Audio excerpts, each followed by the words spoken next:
الحمد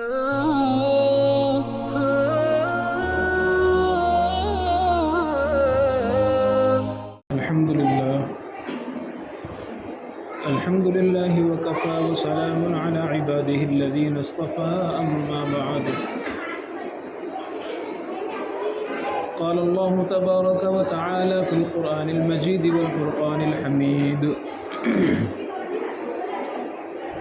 الذين يأكلون الربا لا يقومون إلا كما يقوم الذي يتخبطه الشيطان من المس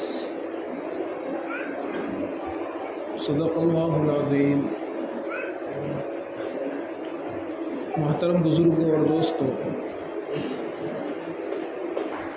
اللہ تبارک و تعالی نے انسان کو مال کمانے سے منع نہیں فرمایا، بلکہ مال کی فطری محبت اللہ تعالیٰ نے انسان کے اندر رکھی ہے۔ خود قرآن فرماتا ہے وَإِنَّهُ لِحُبِّ الْخَيْرِ لَشَدِيدٌ کہ انسان مال کا بڑا محبت کرنے والا ہوتا ہے،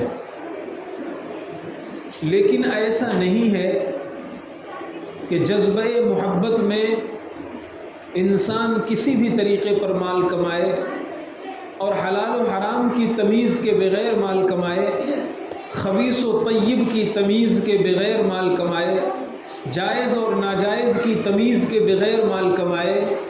یہ شریعت نہیں سکھاتی ہے، بلکہ شریعت نے یہ بتلایا ہے کہ جائز حدود میں رہتے ہوئے اور جائز طریقہ اختیار کرتے ہوئے انسان کو مال کمانا چاہیے، اور یہ کمانا انسان کے فرائض میں شامل ہے اور اس کے بنیادی ضروریات میں شامل ہے۔ اس لیے بزرگوں اور دوستوں، ہمیں سب سے پہلے کاروبار میں اور دوسرے معاملات میں یہ دیکھنا ہے کہ ہم جو کام کر رہے ہیں وہ ہمارا کام جائز ہے یا ناجائز ہے۔ ہم جو پیسہ حاصل کر رہے ہیں، مال حاصل کر رہے ہیں، کیا اسے مال حرام کہا جائے گا؟ کیا اسے حلال مال کہا جائے گا؟ اس لیے ایک طریقہ جو ہمارے درمیان بہت کثرت سے چل رہا ہے وہ لون اور سود کا چل رہا ہے۔ اتنے زیادہ معاملات اس کے پھیل چکے ہیں اور لوگوں کے ذہن سے سود کا اور سودی معاملات کا اور سودی کاروبار کا اور اس کی قباحت و شناعت کا اور اس کی برائی کا تصور دھیرے دھیرے مٹتا جا رہا ہے۔ اچھے خاصے دیندار کہے جانے والے، اچھے خاصے دیندار کہے جانے والے، نمازی صف اول کے لوگ، ان کے معاملات بھی لون پر چل رہے ہیں اور ان کے معاملات بھی سودی ہو رہے ہیں، کاروبار بھی ان کا سودی ہو رہا ہے، بزنس اور تجارت کا جو طریقہ انہوں نے اختیار کیا وہ بھی شریعت کے خلاف اور ناجائز طریقہ ہے۔ اس لیے ہمیں سب سے پہلے سوچنا چاہیے کہ سود کے بارے میں ہمارے قرآن نے اور نبی کریم صلی اللہ علیہ وسلم نے کتنی بھیانک وعیدیں ارشاد فرمائی ہیں۔ یہ سود ہمارا طریقہ نہیں ہے۔ قرآن پاک میں یہودیوں کو اکالون للسحت کہا گیا ہے۔ سود بہت زیادہ کھانے والے، بہت زیادہ سودی کاروبار کرنے والے اور بہت زیادہ سود میں ملوث رہنے والے، یہ یہودیوں کا طریقہ اختیار کیا گیا، یہودیوں کو کہا گیا ہے اور یہودیوں کی یہ صفت ذکر کی گئی ہے۔ چنانچہ اللہ کے نبی صلی اللہ علیہ وسلم جب ہجرت فرما کر مدینہ منورہ تشریف لے گئے تو وہاں بھی یہودیوں کا یہی طریقہ تھا۔ وہ بنیا قسم کے لوگ تھے اور سود پر لوگوں کو پیسے دیا کرتے تھے اور لوگوں کو سود پر قرضہ دیا کرتے تھے۔ اللہ تبارک و تعالی نے قرآن پاک میں جا بجا سود کے استعمال سے اور سود کے کھانے سے منع فرمایا۔ ایک جگہ جو میں نے خطبے میں آیت پڑھی، اللہ تبارک و تعالی ارشاد فرماتا ہے کل قیامت کے میدان میں جو اس دنیا میں رہتے ہوئے سودی کاروبار میں ملوث ہوگا، سود خور ہوگا، سودی لین دین کرتا ہوگا، یتخبطہ الشیطان من المس، کل قیامت کے میدان میں، میدان محشر میں وہ پاگلوں اور دیوانوں کی طرح پھرے گا، ایسے قبر سے اٹھے گا جیسے اسے مرگی ہو، جیسے اسے جنون ہو، جیسے اسے جنات نے پکڑ لیا ہو، جیسے اس پر آسیب ہو۔ جب کسی شخص پر جنات ہوتا ہے اور جنات اس کو پکڑ لیتا ہے تو وہ ہاتھ بھی کوٹتا ہے، پیر بھی کوٹتا ہے، ادھر ادھر بھاگا بھاگا پھرتا ہے، دیوانوں کی طرح، پاگلوں کی طرح، مستانوں کی طرح یہاں سے وہاں چکر لگاتا ہے۔ وہ قبر سے کل ایسے اٹھے گا جیسے کوئی دیوانہ اٹھتا ہے، جیسے کوئی پاگل گھومتا ہے۔ وہ اسی طرح بدحواس اور حواس باختہ ادھر ادھر پریشان حال بھاگا بھاگا پھرے گا۔ اور پھر یہی نہیں، حجۃ الوداع کے موقع پر اللہ کے نبی صلی اللہ علیہ وسلم نے اپنے جانثاروں کے درمیان جو خطاب فرمایا اور اس میں بہت سی نصیحتیں ارشاد فرمائی، اس میں ایک نصیحت یہ بھی فرمائی تھی کہ آج کی تاریخ سن لو، آج کا دن دیکھ لو اور آج کا مہینہ یاد رکھ لو، آج کے بعد سود کا کوئی بھی معاملہ تحت قدمی موضوع، میرے پیروں تلے مسل دیا گیا ہے۔ آج کے بعد مسلمان سود کا معاملہ نہیں کریں گے، آج کے بعد مسلمان سودی لین دین نہیں کریں گے، آج کے بعد مسلمان لون نہیں لیں گے۔ یہ اللہ کے نبی صلی اللہ علیہ وسلم نے حجۃ الوداع کے موقع پر صحابہ کرام کو سمجھایا تھا اور نصیحت فرمائی تھی۔ اور صرف یہی نہیں، اتنی زیادہ وعیدیں ہیں کہ آدمی کپ کپا اٹھے۔ ابن ماجہ کی روایت ہے، مسند احمد کے اندر بھی حدیث لکھی ہوئی، اللہ کے نبی صلی اللہ علیہ وسلم نے فرمایا سود کا 1 درہم استعمال کرنا ایسا ہے جیسے 36 مرتبہ اپنی ماں سے زنا کرنا۔ کون مسلمان اس کا تصور کر سکتا ہے؟ کس کے جگر اور گردے میں اتنی ہمت ہے؟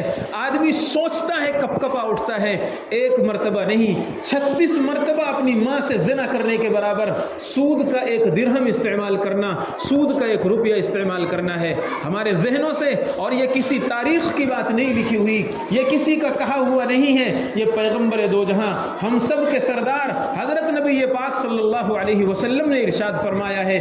صحیح حدیثوں میں یہ بات لکھی ہوئی ہے، اللہ کے نبی صلی اللہ علیہ وسلم نے فرمایا اللہ کی لعنت ہو سود لینے والے پر، سود دینے والے پر، سودی ڈاکومنٹ لکھنے والے پر، سودی اکاؤنٹ کھولنے والے پر، سودی دستاویز تیار کرنے والے پر، سود کا گواہ بننے والے پر اللہ کے نبی نے لعنت فرمائی ہے۔ اور لعنت کا مطلب سمجھتے ہیں البعد عن الرحمہ، لعنت کا مطلب ہے یہ اللہ کی رحمت سے دھتکار دیا گیا ہے، یہ اللہ کی رحمت خاصہ سے بھگا دیا گیا ہے، اب اس پر خدا کی نظر رحمت نہیں پڑے گی، یہ مارا مارا در بدر بھٹکتا ہوا پریشان حال سرگرداں پھرتا رہے گا، اللہ تعالیٰ نظر رحمت سے اسے نہیں دیکھے گا۔ آج صورتحال یہ ہے کہ مسلمان بزنس بڑھانے کے لیے، کاروبار بڑھانے کے لیے، شادیوں کے لیے، گاڑیوں کے لیے اور اپنے انجوائے کے لیے اور اپنی خواہشات پوری کرنے کے لیے اور اپنا جیون اور اپنی زندگی تھوڑا سے اعلیٰ کوالٹی کا بتانے کے لیے دھڑلے سے بینک سے لون لے لیتے ہیں، سود کا معاملہ کر لیتے ہیں اور پھر اس دلدل میں ایسے پھنستے ہیں کہ بڑے بڑے لکھپتیوں کو قرض میں ڈوبا ہوا ان آنکھوں نے دیکھا ہے۔ اچھا خاصا کاروبار تھا، اچھا خاصا کھاتے پیتے گھرانے کے تھے، لیکن کسی کہنے والے کے کہنے پر، کسی دوست کے بہکانے پر، شیطان کے اشارے پر انہوں نے بینک سے لون لیا اور پھر زندگی ایسی الجھی اور ایسی پریشانیاں آئیں اور ایسی بیماریاں آئیں اور ایسی تباہیاں ان کے مقدر میں آئیں کہ پھر وہ پریشان حال ہو گئے اور دعائیں کراتے پھرتے رہے، پھر وہ اس سے ابھر نہیں پائے۔ ایک مثال نہیں، سینکڑوں مثالیں میرے سامنے۔ اچھے خاصے لوگ تھے لیکن اب دعا کراتے پھرتے ہیں مفتی صاحب، حالات نہیں سدھر رہے، ایک قرضہ ختم نہیں ہونے پاتا ہے دوسرا قرضہ آ جاتا ہے۔ یہ اسی سود کی نحوست ہے جس کے بارے میں اللہ تبارک و تعالی قرآن میں ارشاد فرماتا ہے یمحق اللہ الربا ویربی الصدقات، یہ قرآن کا اعلان ہے اور اللہ کا فرمان ہے، کسی اور کا کہا ہوا نہیں ہے۔ اللہ فرماتا ہے یمحق اللہ الربا، سود کو اللہ تعالی ملیا میٹ کر دے گا۔ یہ قرآن کہتا ہے سود کو ملیامیٹ کر دے گا. جس پیسے میں سود شامل ہو جائے گا، جس زندگی میں سود شامل ہو جائے گا، جس شخص کی لائف میں سود آ جائے گا، اس کو تباہ و برباد کر کے رکھ دے گا. اس کی زندگی سے سکون نکل جائے گا. پریشانیاں، الجھنیں، ڈپریشن، ٹینشن یہ اس کا مقدر بن جائیں گے. کیوں؟ اس لیے کہ خدا کی لعنتوں کے ساتھ، اللہ کی لعنتوں کے ساتھ، فرشتوں کی لعنتوں کے ساتھ کوئی اس دنیا میں چین سے نہیں رہ سکتا. اور ہوتا یہ ہے کہ ذرا سے ہمارے پاس کوئی پریشانی آتی ہے یا تھوڑا سے پیسوں کی ضرورت پیش آتی ہے، ہم نہ کسی مفتی سے پوچھتے ہیں، نہ کسی عالم سے سبق لیتے ہیں، اور نہ کسی سے مشورہ کرتے ہیں، اور کاروبار، سود اور ہر طریقے کے اس طرح کے ناجائز معاملات کا ارتکاب کر لیتے ہیں جس پر ہمارے نبی نے لعنت فرمائی ہے. اور صرف یہی نہیں فرمایا، اگر سود کا ایک درہم بھی کسی چیز میں شامل ہو گیا تو یہ اللہ تبارک و تعالیٰ کا وعدہ ہے، اللہ تعالیٰ اس پورے کو خراب کر کے رکھ دے گا، ختم کر کے رکھ دے گا، برباد کر کے رکھ دے گا. آج جو ہمارے مالوں سے برکت اٹھ چکی ہے، آج پہلے سے زیادہ لوگ پیسے کما رہے ہیں. آپ کو میں بتاتا ہوں، یہاں کچھ بوڑھے لوگ موجود ہیں جو پہلے شہر نہیں دیکھتے تھے. ایک باپ کی 4-5 اولادیں ہیں، ایک ساتھ رہتے تھے، جوائنٹ فیملی رہتی تھی، ہر ایک کے 2-2 4-4 بچے ہیں، ایک ہی گھر ہے. اسی گھر میں کوئی شہر جانے والا نہیں، کوئی باہر سے کمانے والا نہیں، کوئی باہر ملازمت کرنے والا نہیں. کسانی کرتے تھے، کاشتکاری کرتے تھے، غلہ پیدا ہوتا تھا، اسی غلے سے پورے سال کی اپنی اخراجات اور ضرورتیں پوری کرتے تھے. شادی بیاہ بھی ہوگی اسی غلے سے، کھان پان بھی ہوگا اسی غلے سے، اور دوسروں کو دینا بھی ہوگا اسی غلے سے. سارے کام اسی غلے سے کرتے تھے. اور عجیب و غریب بات ہے، اب تو مشینوں کا دور ہے، اب تو ہر قسم کی اعلیٰ سے اعلیٰ بیج ملتی ہے، اعلیٰ سے اعلیٰ کھاد ملتی ہے، اور بہت سی چیزیں ملتی ہیں. پہلے زمانے میں 1 بیگھے میں اگر اتنا غلہ ہوتا تھا تو آج اس کا 4 گنا غلہ ہو رہا ہے، 5 گنا غلہ زیادہ ہو رہا ہے. لیکن عجیب و غریب بات ہے، 4 بھائیوں کی اور 4 بھائیوں کی بچوں کی پوری لائف اسی کھیت سے کٹ جاتی تھی، اور آج ہر آدمی کما رہا ہے. یہ الگ کما رہا ہے، وہ سعودی کما رہا ہے، یہ دبئی کما رہا ہے، اور 50 ہزار ماہانہ انکم ہے. کسی کو کسی سے کوئی مطلب نہیں. لیکن آپ خیریت پوچھئے، گزارا نہیں ہو رہا ہے، گزارا نہیں ہو رہا ہے. کیا بتائیں، بیماریاں ہیں، پریشانیاں ہیں، اس کی شادی ہے، اور آئندہ ابھی یہ خرچہ ہے، اس کو یہ پڑھانا ہے، اس کو یہ کرانا ہے. دنیا بھر کے جھمیلے اور دنیا بھر کے اخراجات کی ایک فہرست آنکھوں کے سامنے آ جاتی ہے. کیا چیز ختم ہوئی؟ کیا چیز اٹھی؟ کبھی ہم نے سوچا؟ پہلے سے زیادہ ہم دیکھ رہے ہیں، مال ہمارے پاس پہلے سے زیادہ آ گیا ہے، ایجوکیشن، تعلیم پہلے سے زیادہ آ گئی ہے، اور ہر آدمی اپنی اپنی لائف گزار رہا ہے، اور اپنی اپنی زندگی اور اپنے اپنے بچوں کو پڑھانے لکھانے میں کوشش کر رہا ہے. لیکن ہمارے درمیان سے جو چیز اٹھ گئی ہے وہ برکت اٹھ گئی، برکت ختم ہو گئی. اور اس کی وجہ یہ ہے کہ ہم نے ناجائز معاملات شروع کر دیے، اور ایسی سود کی شکلیں ہمارے معاشرے میں پائی جانے لگی جن کا تصور بھی نہیں ہے کہ یہ سود ہے.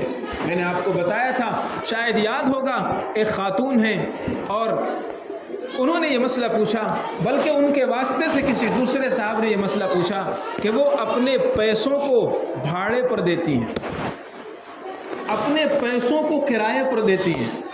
جن صاحب نے مجھ سے مسئلہ پوچھا تھا، میں نے کہا کہ میں نے آج تک یہ سنا ہے دکان کرائے پر دی جاتی ہے، مکان کرائے پر دیا جاتا ہے، پلاٹ کرائے پر دیا جاتا ہے، ہال کرائے پر دیا جاتا ہے. میں نے آج تک یہ نہیں سنا پیسے بھی کرائے پر دیے جاتے ہیں. ہوتا یہ تھا کہ وہ مثال کے طور پر 1 لاکھ روپے کرائے پر دیتی تھی، اور ماہانہ 3000 روپے اپنے 1 لاکھ روپے کا کرایہ لیتی تھی. ان کے واسطے سے کہا کسی نے کہ جب ان کو مسئلہ بتایا گیا تو کہنے لگی، جب دکان کا کرایہ لے سکتے ہیں، مکان کا کرایہ لے سکتے ہیں، تو اپنے پیسوں کا کرایہ کیوں نہیں لے سکتے؟ اپنے پیسوں کا میں کرایہ لے رہی ہوں، اور 1 لاکھ پر منتھلی مثلا 1 لاکھ روپے قرضہ دیا، اور یہ کہا کہ 3000 روپے ہر مہینہ دیتے رہنا، اور یہ 1 لاکھ روپے میرا سیف رہے گا، جب تم مدت ختم ہوگی پورا 1 لاکھ مجھے ریٹرن کرنا. یہ صراحتاً کھلا ہوا سود ہے. اللہ